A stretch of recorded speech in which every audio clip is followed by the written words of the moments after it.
Hi, I'm Chris with Multicopter Warehouse. I'm here to talk to you today about the Phantom 4 Pro versus the Mavic. Pros, cons, and which one should I get? It's a hard problem. First, I'm going to pick up the Phantom 4 Pro here. I'm going to talk a little bit about this guy, okay? Obviously, it's got a big camera. It's got the 1-inch sensor, an upgrade over the Phantom 4.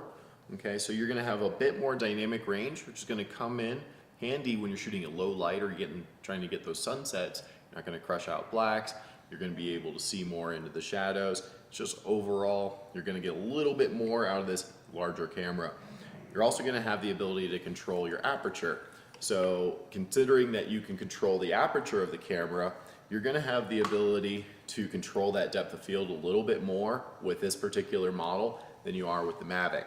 These are things that are going to mean more to you if you're a photographer. If you already are familiar with the terms ISO and aperture and all that, then this is going to be the model that's going to appeal a little bit more to you because it's going to give you the capability that you're used to in your existing cameras and what you're going to find yourself reaching for when you're up there in flight.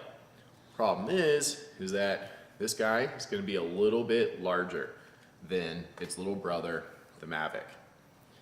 This can fit in my pocket.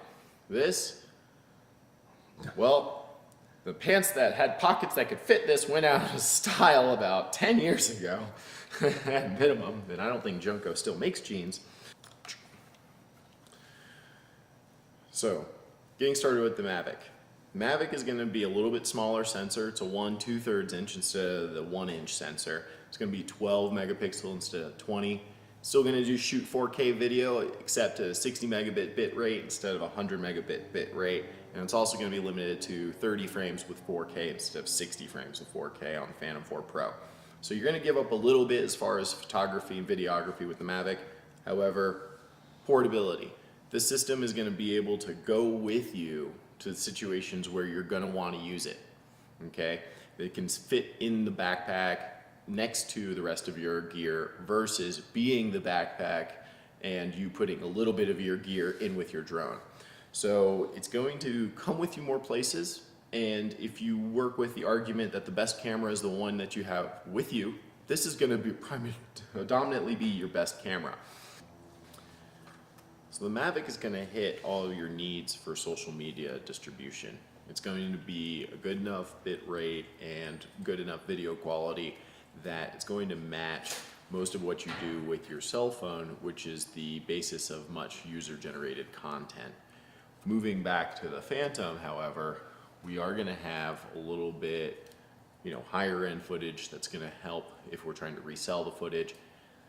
The system itself being a little heavier and bigger because the larger camera is also going to fly in higher winds. So it's going to go 45 versus the 42 on the Mavic. And additionally, it's going to come with a little bit more protection for your camera, okay? So it's going to actually have obstacle avoidance on the sides, which is active in tripod mode when you're moving at only 2 miles an hour. And it's going to have primary obstacle avoidance on the back and the front versus the Mavic, which is going to have primarily forward-facing obstacle avoidance. And it's going to be pretty much blind on the backside. So you're going to want to be conscientious when you're backing up with the Mavic. Just another one of those small trade-offs. The final point is that these cost different amounts of money. This is going to be a system that's going to start off at around $1,000. It's going to work its way up from there. This system is going to start at $1,500 unless you opt for the advanced model that does not have the rear-facing obstacle avoidance and only uses 2.4 gigahertz for its radio. The advanced model is going to start at around the $1,200 price mark. But even so, the batteries on the Phantom are going to cost you $169 versus the batteries on a Mavic are going to run you $89. So the price difference starts with the aircraft. It's going to show itself across cases, batteries, and kind of the universe of accessories. So definitely something to take into consideration when you're budgeting or when you're deciding on which system you should employ either on a personal level or for your business. Of course, if you have any questions, that's what we're here for at Multicopter Warehouse. We totally encourage you to give us a call or shoot us an email with any thoughts or concerns you may have, and we would love to help you come to the right decision when purchasing a drone. Thank you for listening. This has been Chris at Multicopter Warehouse.